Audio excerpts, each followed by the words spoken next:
you guys. This is your girl Disparate Amelia back again with another video. I hope you all have had a blessed year and have found multiple things to be grateful for. So I am back. Second day number two.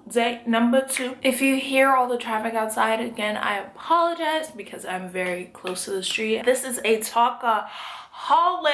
I haven't done a Talkaholic in practically a year, you guys. It's been a little bit over a year since I've done a Talkaholic. If you are not familiar with the format of these Talkaholics, I basically have a topic and I talk about it. If you watch some of my videos, you know that I am a little gabber. I talk a lot. So I just wanted to bring this segment into my YouTube channel so I can talk with you guys on specific subjects that are positive or that you may have questions on or that are funny or that are in the media right now. I can do them by myself or I can do them in groups. I've done them in groups before with different people talking to me about specific things. So if you guys want me to talk about anything specifically that adhere to the topics that I talk about on Talkaholics, then please write them in the comment box down below.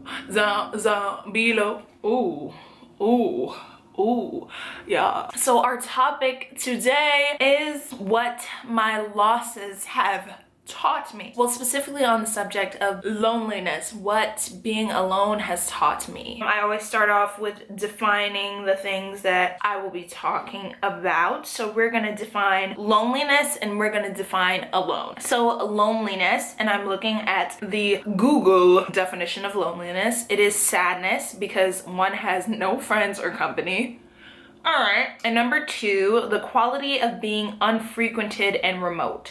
Isolation. Now, alone is having no one else present on one's own, without others' help or participation, isolated and lonely. And number two, indicating that someone is confined to the specified subject or recipient. Used to emphasize that only one factor out of several is being considered and that the whole is greater or more extreme. The definition that I most relate with would have to be alone, number one, having no one else present on one's own, or loneliness, number two, the quality of being unfrequented and remote, isolation. So I found myself in a position this year where I lost a lot of people, not in a physical sense, like they didn't die, but I lost a lot of people who I was very close to as a friend. It has just taught me a lot through this year, especially this last quarter in school, this fall quarter. It was a very difficult and rough quarter for myself. I didn't feel like I had any friends who were present and there that I could physically touch and severe in my life. And obviously,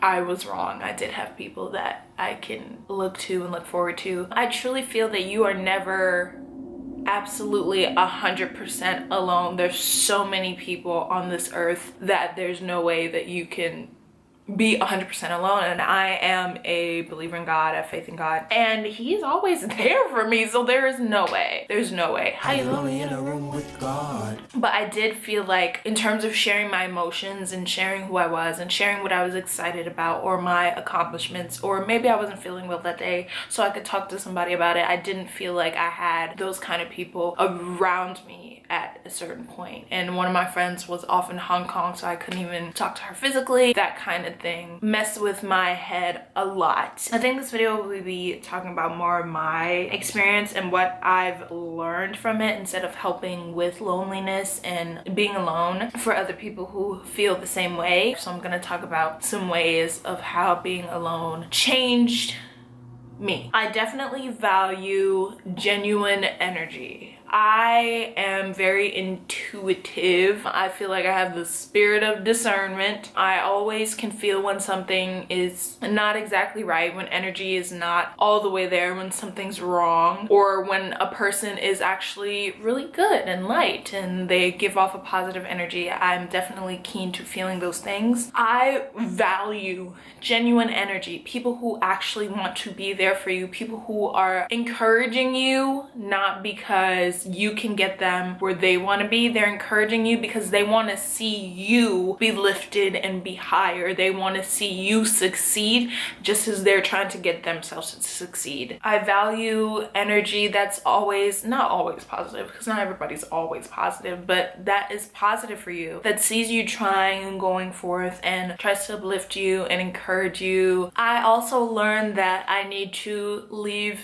negative energy. I am one who always gives people second chances, even though I've seen it the first time or I realize that they're not really going in the right path. I try to allow them the space to make the right decisions or to change, and sometimes that's not always healthy. So leaving negative people, leaving negative situations, correcting negative situations if you feel that something isn't right and you ultimately are committed to this thing or that you have to work with this thing, then make sure you have that conversation that some things need to change. You cannot continue on and move forward in your life if this is how this person or this situation is carrying on or conducting itself. You need to lay down your law and make sure that it goes through the way that you need it to go through for a healthy and happy you, period. I am aware of what I will and will not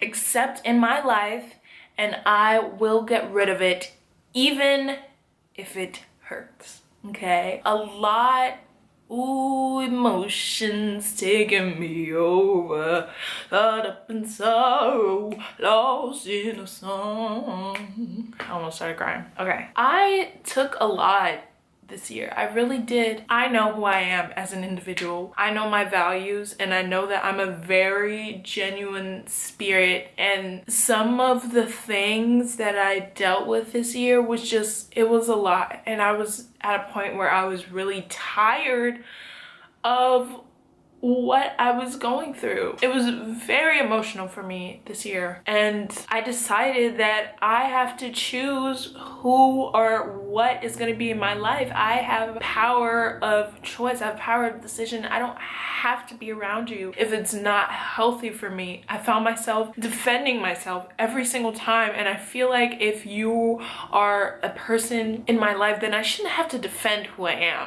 I shouldn't be painted as a person who is negative or who is trying to get you down, because that's not who I am. Like, honestly, it's not who I am. And if I feel like I'm always in a state of having to defend myself or I'm always angry around somebody, then I don't need to be around that person, because it's very unhealthy for me. I'm in a position right now in my life where I want to be lifted up.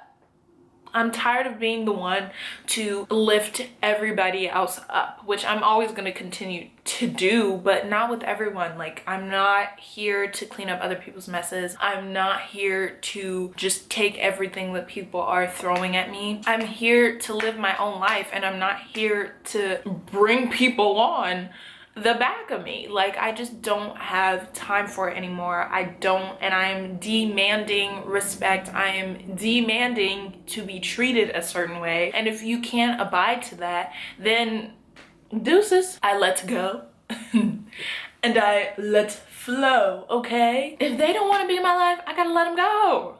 I gotta go with the flow. Sometimes they have nothing to do with me, and I'm so stressed out about it because I want everything to work out for the good. But the truth is, if you let something go that you really love, they're gonna do whatever they want to do with or without your help. So if they're really meant for you, or if they really want to be a part of your life, they're gonna be a part of your life no matter what you do. If they don't want to be a part of your life, if they don't want to help you, if they don't want to be associated with you, they're not going to. And you cannot beg someone to please you. You cannot beg someone to be a part of your life. You cannot beg someone to be positive. You cannot beg someone to be who you are. They're gonna do what they want to do at their own terms, and all you have to do is let go, and they will show you how they want to treat you. They will show you who they are, and accept what that person or what that thing shows you.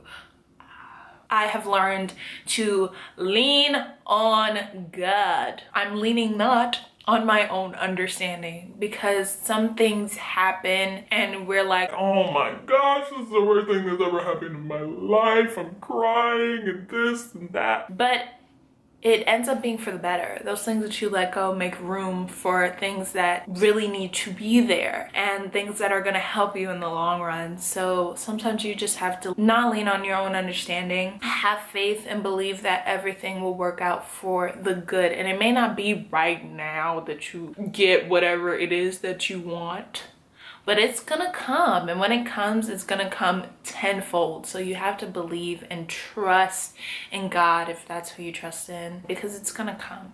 So don't worry about it. I have learned to stand up for myself even when it's scary. As much as I am a person who talks a lot and defends themselves, I don't like confrontation. I don't like being in uncomfortable spaces, but I've learned that I have to say what isn't sitting right with me, or it's gonna continue to go on. And then I'm gonna be the one that's uncomfortable. The other person is gonna be living their life. So I have the right to say what is not correct or what I will not stand for. And if something doesn't smell right, something doesn't look right, something doesn't sound right to me, then I'm gonna address it. And if that other person doesn't like it, then I can't do anything about that. I can only control how I respond and how I react to certain things. But I'm definitely standing up for myself. Because I am so nice, people have taken advantage of that and decided that they can talk to me any kind of way or treat me any kind of way, and that's not what it is. Like, I give people chance and chance and chance, because sometimes I don't like confronting them, that when it comes time for me to confront myself, they're like, oh, you angry? Oh, why are you so mean? Why you this and why you that? Because you got the right one at this moment. If I blow up, it doesn't come out of somewhere all of a sudden. It's been building and building and building up, because I'm very patient and I'm very aware of how I act in certain spaces. So don't think it's coming out of nowhere. You was probably throwing pebbles and pebbles and pebbles and pebbles in my little bowl, and I just pushed a little boulder right back in your direction. I will always stand up for myself. I will always take the time to make sure myself is okay before anybody else, because sadly, nobody else is looking for my own back as much as I am. So I have to make sure I'm good first. Okay. Another thing I learned is accepting responsibility for the people who hurt me, number one, and the role I played in the situation. I'm mature enough to apologize if something is wrong, or if I feel like I did something wrong, or even if I don't and the person feels like I did something wrong to them, I'm mature enough to apologize and get over it. It's fine. I don't always like admitting that I'm wrong, but I will apologize if it comes down to it. But I also need to accept responsibility for allowing certain things to happen, because it gives the other person room to think that they can treat me a specific way, and that is not true. You have no rights over my life. You don't have no power in anything that I have going on. So whatever I allow you into, whatever I am telling you, I am giving you the space to enter into my life, to enter into my thoughts, to enter into my mind. And that's a privilege. I'm not talking about just for me, but for anybody. If anybody lets you in to their thoughts, into their mind, into what they got going on in their personal life, that's a privilege. They don't have to tell you that. They don't have to bring you along for the ride. And I'm taking responsibility for what I allowed people to know of me, or what I allowed people to treat me like, because they thought it was okay and it wasn't okay. So when I stood up for myself, they probably took it to heart. I need to be aware of what I send out to other people, signal wise, emotionally wise, what I let people in on, because it's not okay, and I need to speak up for that. I am now accepting help from people who want to help me. I initially said I felt like I was in a space where I didn't have a lot of friends to help me, and which is not true. I obviously have a lot of people in my corner who want to help me and who are willing to speak to me. So I'm allowing and accepting people, genuine people, I said genuine energy at the top of this, genuine energy that actually want to help me and are here for the right reasons. I need to allow that to be in my space. Sometimes I can be really guarded with what I have going on, and I need to allow people in. I have matured from being alone. I've grown much stronger. I can withstand a lot more things than I thought I could. And let me just put this as a disclaimer. I've never been a person with a lot of friends. I've never been a person with a lot of people in my corner. I'm a very social person. Like, I'm an extrovert when I'm outside. I always love talking to people, keeping, you know, people high on energy and positivity and smiles and laughs and all of that. I've always had people around me, but I've never had a lot of people who really know what's going on in my brain or what's going on in my mind. I've never had a lot of people to do that. It's always like a handful or like 2 or 3, and even if I try to let people in, it's just like they not rocking with me, which is okay, because I don't need people who don't understand who I am. I don't need people who are exuding negative energy or who are trying to be in my corner but are not actually rooting for me in the long run. I don't need it. I've grown a lot from it, and even not emotions again.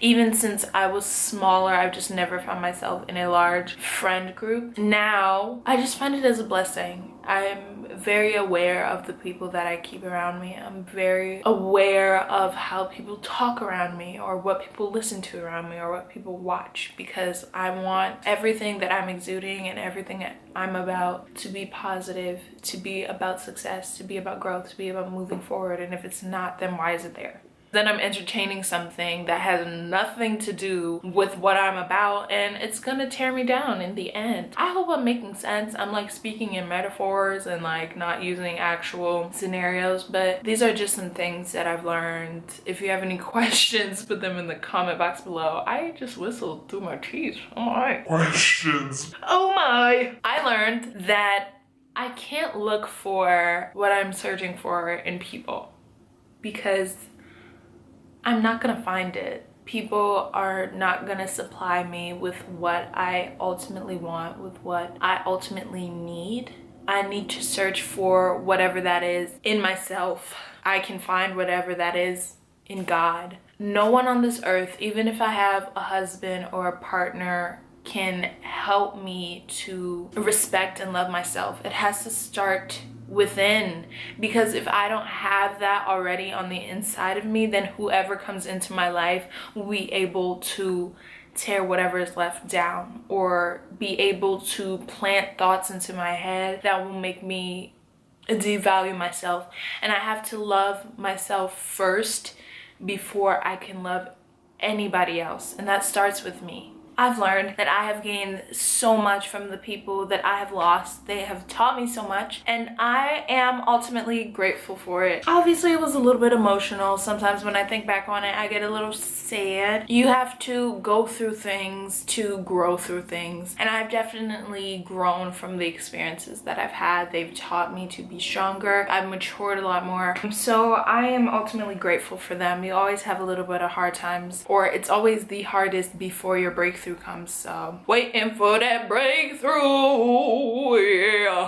Yeah. So thank you guys so much for watching. I hope you learned a little schmizzle while I did this video. If you have any questions that you guys would like me to address, if you have any topics that you want me to put down below so I can talk about them in my new year for my Talkaholic segment, then please let me know. Put those things down below and I will for sure read them. I love you all so much, and I'll see you all next time. All right, bye.